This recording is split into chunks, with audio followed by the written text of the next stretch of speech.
Messerschmitt Me-323, el avión de transporte más grande de la Segunda Guerra Mundial durante los últimos días del año 1940, mientras la guerra consumía Europa y el cielo rugía con motores enemigos, un grupo de ingenieros alemanes recibió una orden que parecía salida de un sueño imposible: construir el avión de transporte más grande jamás imaginado.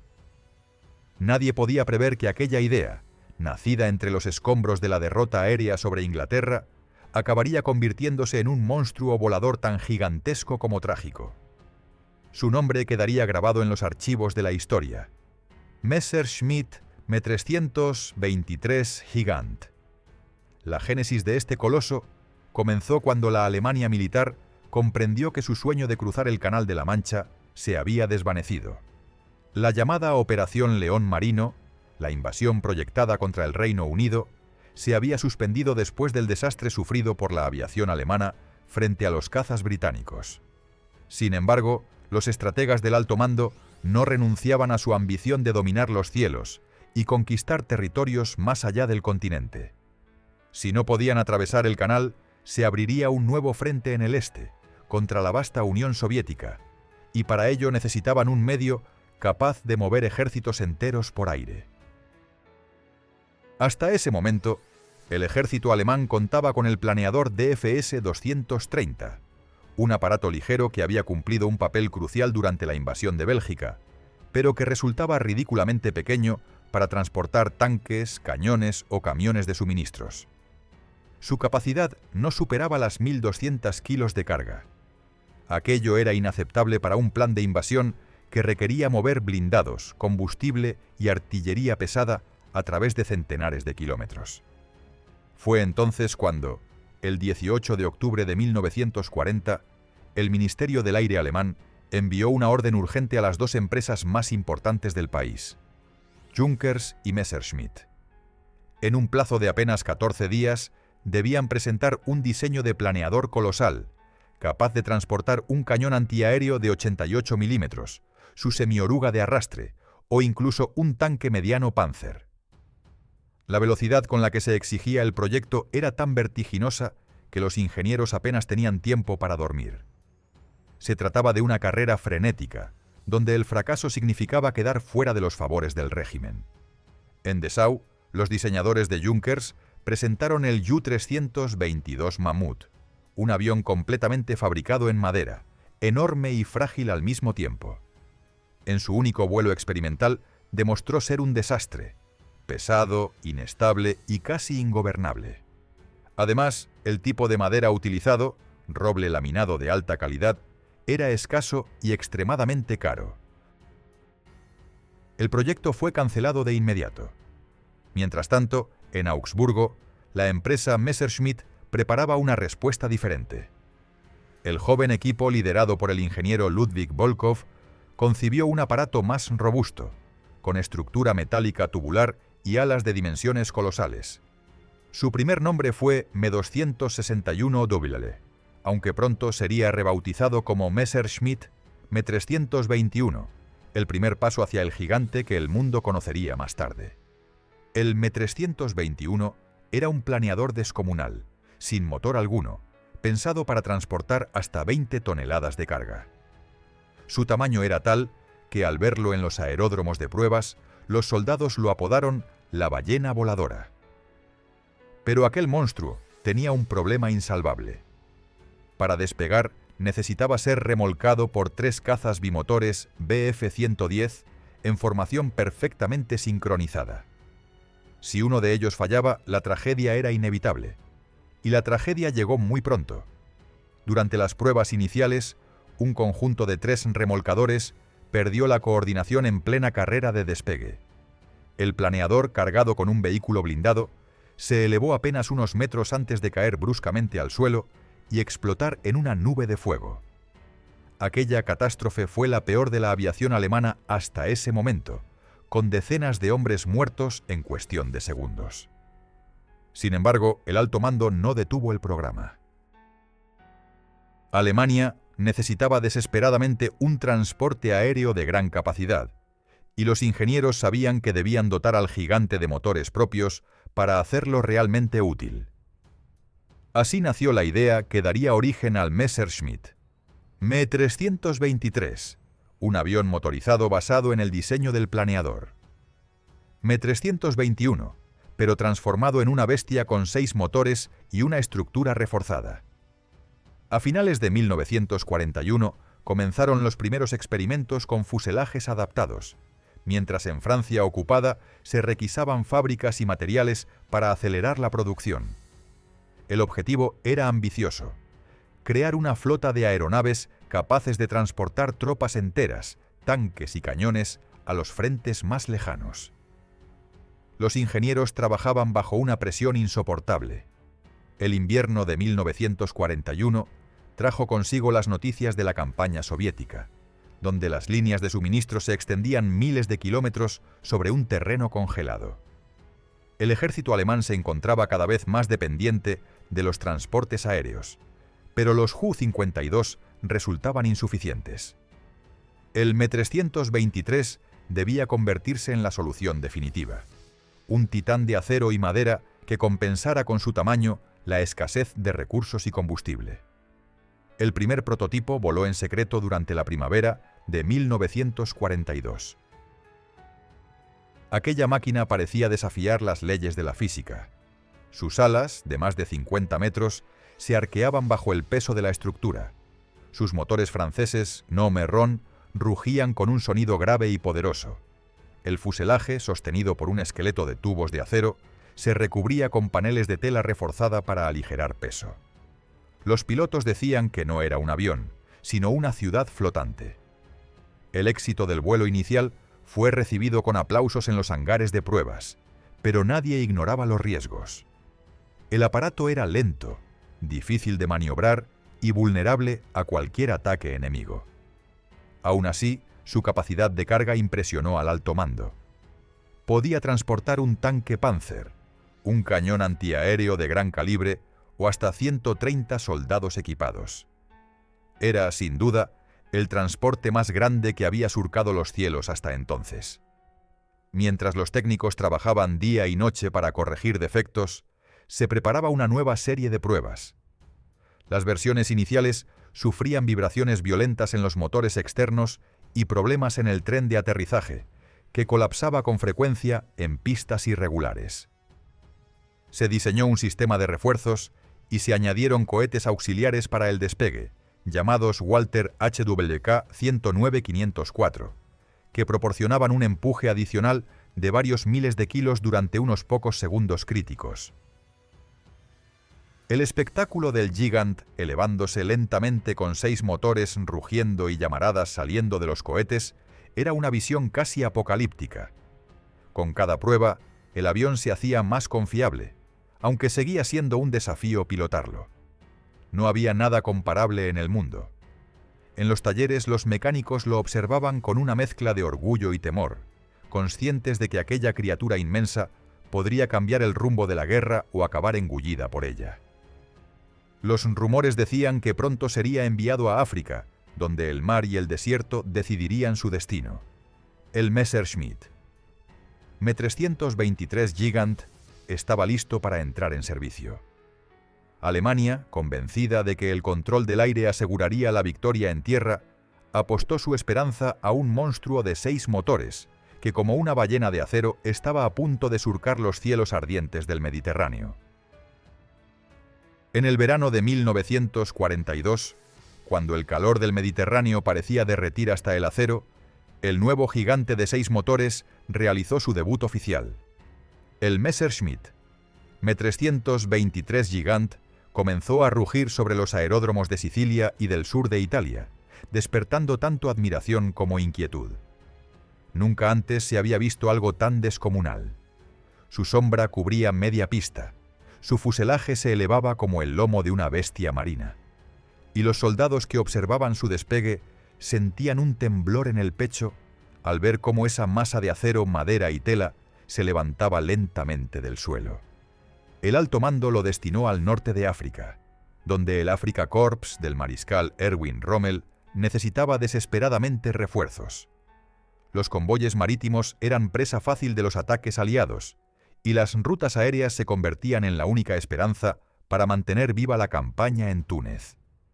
El Gigant prometía lo que ningún otro avión podía ofrecer: trasladar camiones enteros, piezas de artillería, tanques ligeros, combustible, munición y hasta hospitales de campaña completos. La primera flotilla de estos titanes llegó a Sicilia a mediados de septiembre de 1942. Los pilotos recibieron instrucciones estrictas: volar a baja altitud sobre el mar, siempre acompañados de cazas escolta, y aterrizar en pistas improvisadas cerca del desierto tunecino. Las condiciones eran extremas. El calor del mediodía hacía vibrar el aire. Los motores franceses sufrían sobrecalentamientos constantes y las nubes de arena cegaban a los mecánicos. Pero, pese a las dificultades, las primeras misiones fueron un éxito. En menos de 2 semanas, los Gigant habían transportado toneladas de suministros que salvaron a divisiones enteras.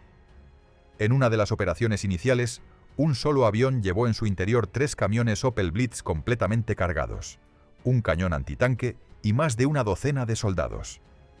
Los oficiales alemanes en África lo consideraron un milagro logístico. Sin embargo, aquel milagro tenía un precio. El Me-323 era tan lento que, incluso escoltado, se convertía en un blanco fácil para los cazas enemigos. Los informes desde Túnez comenzaron a revelar una dura realidad. Los cazas británicos Spitfire y los estadounidenses P-40 Warhawk interceptaban con frecuencia a los transportes gigantes durante su ruta sobre el Mediterráneo. A pesar de las ametralladoras de 7.922 milímetros y de los cañones de 20 milímetros instalados en las versiones más nuevas, el avión apenas podía defenderse. Su tamaño, que le permitía transportar medio ejército, también era su condena. Girar, ascender o evadir eran maniobras lentas y torpes. Cada ataque sorpresa terminaba con un monstruo en llamas cayendo al mar. Los mecánicos intentaban reforzar la protección instalando más nidos de ametralladoras, pero eso solo añadía peso. Los pilotos apodaban al aparato la fortaleza que no puede huir. El rugido de sus 6 motores se oía desde kilómetros de distancia, y los aliados aprendieron pronto a reconocer su sonido característico. A pesar de todo, el flujo de vuelos aumentó, porque la guerra en el desierto no podía esperar. Desde los aeródromos de Trapani y Palermo, partían en convoyes de 10 o 15 unidades hacia África. Era una danza de titanes cruzando un cielo hostil. Durante los últimos meses de 1942, los Gigant lograron sostener las líneas de Rommel. Transportaron más de 15.000 toneladas de equipo militar entre Italia y Túnez. A bordo viajaban camiones, cañones medianos, vehículos blindados y combustible vital. Sin ellos, el Afrika Korps habría colapsado mucho antes. Pero cada misión era una apuesta contra el tiempo. Las travesías sobre el mar duraban horas, y cualquier retraso significaba la muerte. Los motores se recalentaban, los cohetes de ayuda al despegue fallaban y las tormentas de arena golpeaban las alas como cuchillos. Uno de los episodios más tensos ocurrió en diciembre de aquel mismo año, cuando una formación de 8 Me-323 fue sorprendida por cazas británicos mientras se aproximaba a Túnez. Los gigantes, cargados con combustible y munición, no podían maniobrar. En cuestión de minutos, 5 de ellos fueron abatidos. Las explosiones iluminaron la superficie del mar, y los sobrevivientes apenas lograron aterrizar en pistas improvisadas.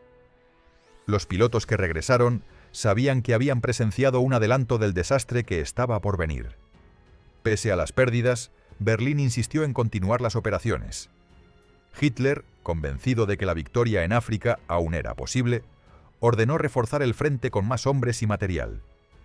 Los Me-323 fueron enviados en masa, incluso aquellos que aún presentaban defectos mecánicos. Los talleres de Marsella y Burdeos trabajaban día y noche reparando motores, remachando alas, reemplazando piezas improvisadas con lo que quedaba disponible. Los técnicos franceses, ahora bajo ocupación, construían componentes que terminaban alimentando la maquinaria del enemigo. En enero de 1943, las misiones alcanzaron su punto máximo. se realizaron más de 1.200 travesías entre Italia y África, un esfuerzo titánico que ningún otro avión del mundo podría haber soportado. Sin embargo, el enemigo aprendía rápido. Los aliados intensificaron su control del aire, instalando bases en Malta y el norte de África. Desde esas posiciones, los cazas interceptaban a los gigantes en pleno vuelo, como halcones sobre una presa lenta. El propio Rommel, desesperado por mantener sus líneas, escribió en sus informes que sin el Gigant, el Afrika Korps habría quedado aislado. Pero también reconocía que cada envío era un sacrificio. Los aviones regresaban agujereados, sin una sola ventanilla intacta, con los mecánicos contando impactos en las alas por decenas. Cada aterrizaje era una victoria, cada regreso, una bendición. Los pilotos sabían que volaban en un ataúd de acero y tela, pero seguían despegando. A finales de marzo de 1943, la situación se volvió crítica. Las pérdidas eran tan altas que algunas unidades carecían de suficientes tripulaciones para los vuelos de retorno. En los hangares se acumulaban restos carbonizados de fuselajes, alas retorcidas y motores arrancados. El Gigant, símbolo del poder logístico alemán, comenzaba a mostrar su vulnerabilidad. En el horizonte se gestaba un desastre aún mayor, una emboscada aérea sin precedentes que convertiría los cielos del Mediterráneo en un cementerio de gigantes. El Messerschmitt M323 había pasado de ser una promesa a convertirse en una trampa mortal. Pero Alemania, negándose a aceptar la derrota, lo enviaría una vez más al infierno del cielo africano. En los primeros días de abril de 1943, el cielo del Mediterráneo se convirtió en un escenario de fuego y destrucción. Lo que comenzó como un simple operativo de reabastecimiento terminó siendo una de las mayores masacres aéreas de toda la guerra. Los Messerschmitt M323 Gigant, los titanes que durante meses habían sostenido al ejército en África, iban a enfrentar su destino más cruel. Aquella mañana, una formación de 27 Gigant despegó desde los aeródromos de Sicilia rumbo a Túnez. Sus enormes vientres metálicos iban cargados con combustible, munición, repuestos y víveres destinados a las últimas posiciones del Afrika Korps. En el aire los acompañaban varios Ju-52, veteranos del transporte militar, y una escolta de cazas. La misión parecía rutinaria, aunque los informes de inteligencia advertían sobre una presencia creciente de patrullas aliadas en la zona. Nadie imaginaba que ese vuelo pasaría a la historia con el nombre de la masacre del Jueves Santo. El convoy debía mantener un rumbo directo hacia la costa tunecina, pero por razones nunca aclaradas, el líder de la formación decidió cambiar la trayectoria. En lugar de seguir el curso habitual hacia el norte de África, ordenó dirigirse hacia el Cabo Bon, una península que sobresale en el mar frente a Túnez. La decisión resultó fatal. Al modificar la ruta, los Gigant se separaron de la mayor parte de sus escoltas. De los más de 100 cazas que debían protegerlos, apenas quedaron 36 acompañando a los colosos voladores. Mientras los transportes avanzaban lentamente sobre las aguas, los radares aliados en Malta y en las bases africanas detectaron el enorme grupo. Los británicos y sudafricanos reaccionaron de inmediato. Desde sus aeródromos despegaron escuadrones enteros de Spitfire y P-40 Warhawk, acompañados por cazas polacos que también participaban en la defensa del sector. En total, más de 40 aviones aliados se lanzaron al encuentro de los transportes alemanes. El choque ocurrió sobre el Golfo de Túnez, en un cielo despejado que pronto se llenó de humo y fuego. Los primeros ataques fueron devastadores.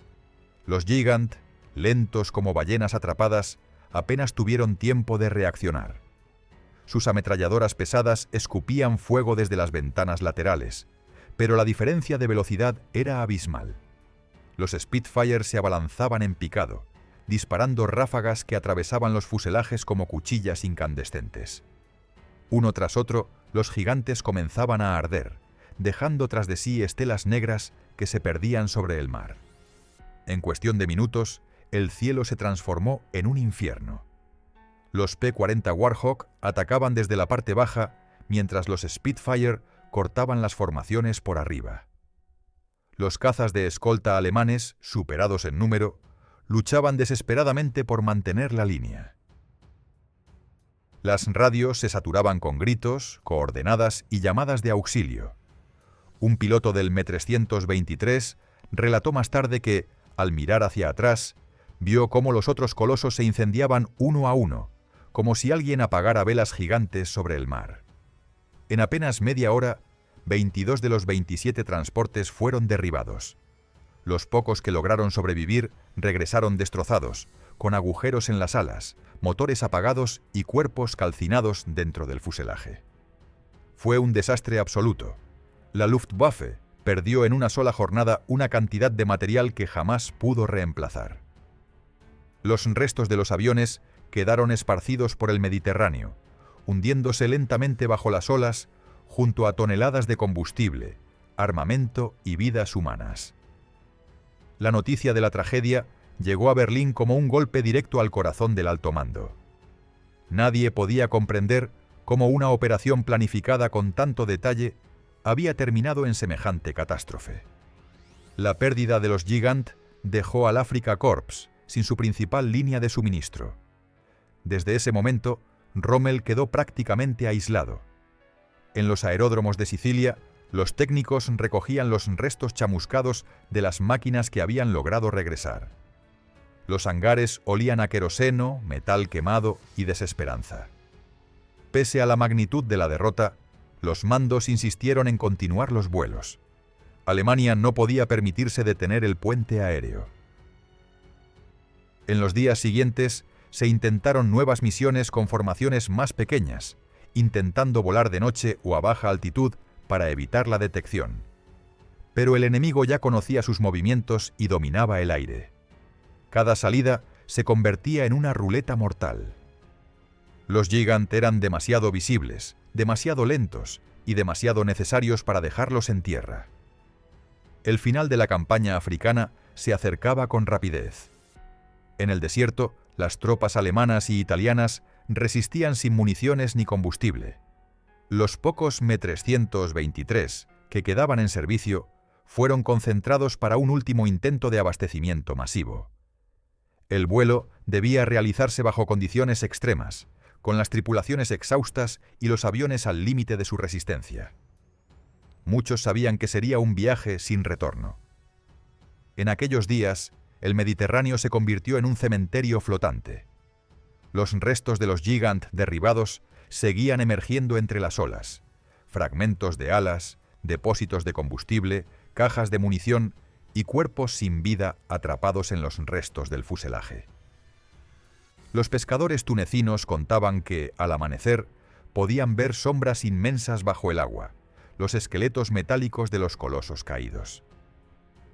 El desastre del Jueves Santo marcó el fin de una era para la aviación alemana. La pérdida de los M-323 fue tan grande que el propio Ministerio del Aire ordenó revisar todo el programa. Los archivos registraron la desaparición de casi toda la flota destinada al norte de África. El puente aéreo que había mantenido viva la esperanza de Rommel se derrumbó definitivamente. Pocas semanas después, el Afrika Korps se rindió. Los aliados capturaron miles de soldados exhaustos y un territorio cubierto de chatarra humeante. Sin embargo, algunos Gigant sobrevivientes fueron retirados apresuradamente del frente africano y trasladados al continente. El alto mando pensaba reutilizarlos en el este, donde la guerra contra la Unión Soviética devoraba recursos sin descanso. Aquellos gigantes dañados, remendados con piezas improvisadas, volverían a volar, pero ya no como símbolo de poder, sino como fantasmas mecánicos condenados a desaparecer. Los ingenieros alemanes comprendieron entonces que la grandeza del Gigant era también su condena. Su tamaño, su peso y su lentitud lo convertían en presa segura frente a enemigos que controlaban los cielos. La guerra moderna no tenía compasión con los colosos. A partir de ese día, el mito del avión más grande del mundo comenzó a hundirse, igual que sus restos bajo las aguas del Mediterráneo. El eco de la derrota en África aún resonaba cuando los últimos Messerschmitt Me-323 Gigant regresaron a suelo europeo. Eran pocos, destrozados, con los fuselajes remendados a base de urgencias y los motores al borde del colapso. En los hangares improvisados de Marsella, Viena y Leipzig se extendían las sombras de aquellas moles silenciosas, como si fueran los restos de una especie en extinción. Los mecánicos los observaban con respeto y tristeza. Sabían que cada uno de esos gigantes había sobrevivido a decenas de combates, pero su tiempo estaba llegando al final. El alto mando decidió que no podían permanecer inactivos. Alemania se preparaba para afrontar el frente más exigente de todos, el oriental. Desde el verano de 1943, la ofensiva en la Unión Soviética exigía un esfuerzo logístico descomunal. Los caminos embarrados, las tormentas de nieve y la distancia inabarcable entre los frentes hacían imposible mantener el suministro solo por ferrocarril. Así que los Gigant, viejos supervivientes del Mediterráneo, fueron llamados de nuevo al servicio. A finales de aquel mismo año, los primeros aparatos modificados despegaron rumbo al este. Los pilotos sabían que volar sobre la inmensidad rusa era muy distinto a hacerlo sobre el mar. Las temperaturas bajo cero congelaban los sistemas hidráulicos, los motores sufrían con cada arranque, y los aterrizajes en pistas heladas convertían cualquier maniobra en una ruleta. Los Me-323, con su estructura de acero y madera, crujían bajo el peso de la nieve como si se quejaran de su propio destino. A pesar de todo, el avión volvió a demostrar su utilidad. Transportaba munición, combustible, repuestos y, sobre todo, evacuaba heridos desde los aeródromos de campaña. Muchos soldados que regresaron con vida del frente oriental lo hicieron dentro del vientre oscuro de un Gigant. En los vuelos de retorno, las tripulaciones se enfrentaban a tormentas de hielo y ataques esporádicos de cazas soviéticos Yak y la GG, que acechaban desde las nubes con un instinto feroz. Los grandes transportes, demasiado lentos para maniobrar, dependían completamente de sus escoltas. Durante el invierno de 1944, la situación en el frente se deterioró rápidamente. La ofensiva soviética ganaba terreno, las ciudades caían una tras otra, y los aeródromos avanzados se perdían con velocidad alarmante. En ese contexto, el Gigant fue usado incluso para evacuar equipamiento entero, cañones antiaéreos, camiones y material logístico. Pero su desgaste era extremo. Los motores, de fabricación francesa, tenían una vida útil corta y no existían suficientes repuestos. Algunos aviones despegaron con piezas tomadas de otros Me-323 ya desmantelados. Uno de los episodios más dramáticos ocurrió cerca de Smolensk, cuando un Gigant sobrecargado intentó despegar desde una pista cubierta de hielo. Los cohetes auxiliares se activaron. El avión logró elevarse apenas unos metros, pero el peso del cargamento lo venció. Se precipitó al suelo con una explosión que iluminó toda la tundra. De su tripulación no sobrevivió nadie. Aquel accidente simbolizó el precio que Alemania pagaba por su desesperación. Para entonces, las unidades aéreas ya no podían operar de día. Los cazas soviéticos controlaban el cielo, y los Gigant debían volar de noche, guiándose por instrumentos que apenas funcionaban. Los pilotos describían aquellas misiones como viajes en la oscuridad total. No había luces, ni comunicación estable. Solo el rugido constante de los 6 motores y la incertidumbre de no saber si alcanzarían el destino.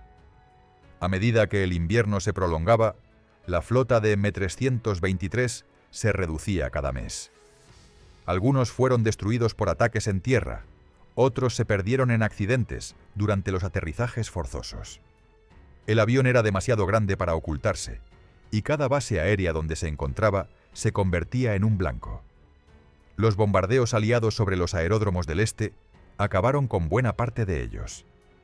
En febrero de 1944, el Ministerio del Aire alemán admitió que mantener la producción del Gigant ya no era viable. La industria, asfixiada por los bombardeos sobre el Reich, debía concentrar sus esfuerzos en cazas y bombarderos. Los talleres que antes ensamblaban las alas del coloso fueron reconvertidos para fabricar piezas del Messerschmitt Me-262, el nuevo caza a reacción que prometía cambiar el rumbo de la guerra. Así, el avión de transporte más grande del mundo comenzó a desvanecerse lentamente del horizonte. Sin embargo, algunos ejemplares siguieron operando hasta el final. En la primavera de 1945, cuando el ejército soviético ya avanzaba sobre Alemania, se registraron los últimos vuelos de evacuación desde Prusia Oriental y Silesia. En uno de ellos, un Gigant logró despegar con más de 120 refugiados a bordo. Atravesó las líneas soviéticas bajo fuego enemigo y consiguió aterrizar en la región de Baviera, con los motores humeando y los neumáticos destrozados. Fue el último vuelo documentado del modelo. Poco después, con la rendición del Reich, los Gigantes desaparecieron del mapa.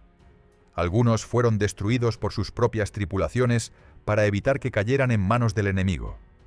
Otros quedaron abandonados en aeródromos cubiertos de barro y nieve, devorados por el óxido y el silencio. Los soldados soviéticos, al encontrarlos, quedaron atónitos ante el tamaño de aquellas máquinas. Nadie en el este había visto nunca un avión tan colosal. En cuestión de semanas, los restos de los Messerschmitt Me-323 fueron desmantelados, fundidos o sepultados bajo los bombardeos. La era de los Gigantes llegaba a su fin. Lo que había nacido como símbolo del poder industrial alemán se convertía ahora en ruina y polvo. Aún así, la historia del Gigant no terminaría del todo. Décadas después, el mar Mediterráneo guardaba un secreto. Bajo las aguas, cerca de la isla de la Madalena, reposaban los restos de uno de aquellos titanes, hundido desde julio de 1943. Nadie lo había tocado durante años. Y un día, más de medio siglo después, la historia volvería a emerger desde el fondo del mar. En el verano del año 2012, un grupo de buceadores italianos exploraba las profundidades cercanas a la isla de la Madalena, en el norte de Cerdeña. A unos 40 metros bajo la superficie, entre corales y algas marinas, la luz del sol reveló una sombra colosal. Al acercarse, los buzos distinguieron los contornos inconfundibles de un fuselaje oxidado, una estructura inmensa que descansaba sobre el fondo arenoso. Era lo que nadie había creído posible encontrar: los restos casi intactos de un Messerschmitt. Me-323 Gigant, el avión de transporte más grande que jamás había surcado los cielos durante la guerra. El hallazgo causó una conmoción entre los historiadores de la aviación. Durante décadas, se había asumido que ninguno de aquellos gigantes había sobrevivido. Todos habían sido destruidos en combate, incendiados o desmantelados tras la rendición. Pero aquel coloso, hundido hacía más de medio siglo, seguía allí, silencioso, envuelto en un reino de oscuridad y sal. Su estado de conservación sorprendió a los expertos. Gran parte del fuselaje permanecía reconocible, y en su interior aún se veían los restos corroídos de las rampas de carga y del tren de aterrizaje reforzado. Los registros militares permitieron reconstruir su historia. El aparato había despegado desde Sicilia a mediados de julio de 1943, en una misión destinada a transportar material bélico hacia el norte de África. Nunca llegó a su destino. Fue interceptado en pleno vuelo por un Bristol Viewfighter británico, que lo alcanzó con una ráfaga de cañones de 20 milímetros. El Gigant, cargado con combustible y municiones, se incendió al instante y cayó al mar con toda su tripulación. Desde entonces, había permanecido sepultado bajo el silencio del Mediterráneo. Los buceadores italianos, al penetrar en la estructura, describieron una sensación indescriptible. El interior parecía un santuario detenido en el tiempo. La cabina de mando seguía allí, con los mandos oxidados, las ventanillas cubiertas de algas y el panel de instrumentos aún reconocible bajo una capa de limo. Entre los restos se encontraron fragmentos de municiones y piezas metálicas con el número de serie original grabado. Aquella reliquia, olvidada por la historia, se convirtió en una cápsula del tiempo que narraba sin palabras la ambición y la tragedia de una era. Las autoridades italianas documentaron el hallazgo con extremo cuidado, conscientes del valor histórico del descubrimiento. El fuselaje, aunque demasiado frágil para ser extraído, fue mapeado con tecnología de sonar y fotografía submarina de alta resolución. Las imágenes revelaron la magnitud de la aeronave. Las alas, extendidas a más de 50 metros, estaban cubiertas por una fina capa de vida marina. Los peces nadaban entre los marcos de acero, las esponjas crecían sobre los restos del tren de aterrizaje y las anémonas iluminaban con destellos rojos el interior del gigante dormido. Para los historiadores, aquel hallazgo cerraba un ciclo. El Messerschmitt. Me-323 había nacido como símbolo de poder. Se había estrellado convertido en ruina y décadas después emergía del olvido como testimonio silencioso de los límites humanos. Ninguno de sus hermanos sobrevivió a la guerra. Solo una viga alar se conserva en un museo alemán, un fragmento metálico que apenas sugiere la escala de aquel monstruo. Pero bajo el agua, el coloso de la Madalena sigue entero, guardando los ecos de los motores que un día rugieron por los cielos del Mediterráneo. Los expertos en aviación lo consideran una pieza única, la última conexión tangible con una tecnología que intentó desafiar la física. Cada remache, cada costilla de su estructura, cuenta una historia de ingenio y desesperación. El Gigant fue producto de una época en la que la fe en la ingeniería rozaba lo imposible. Transportar tanques por aire, cruzar mares con ciudades voladoras, desafiar a la gravedad con toneladas de acero. Fue también la demostración de que incluso la grandeza puede ser frágil cuando la guerra consume todo lo que toca. Hoy, los buceadores que visitan el lugar lo hacen con respeto. Bajo la presión del agua, entre corrientes y sombras, el Gigant descansa como un gigante dormido, invadido por la calma. Allí donde una vez hubo fuego, ruido y muerte, solo quedan burbujas y el rumor del mar. Ningún museo ni reconstrucción digital puede transmitir lo que se siente al verlo en su tumba líquida. Es la visión de un sueño roto, el reflejo de un tiempo en que la ambición humana alcanzó el cielo, solo para caer envuelta en llamas. Y así, entre los arrecifes y la historia, el Messerschmitt. Me-323 continúa su viaje eterno. No hacia un nuevo frente ni una nueva batalla, sino hacia la memoria. Una memoria que, aunque silenciosa, sigue viva en el fondo del mar, recordándonos hasta dónde puede llegar la voluntad del hombre cuando la guerra le promete el cielo.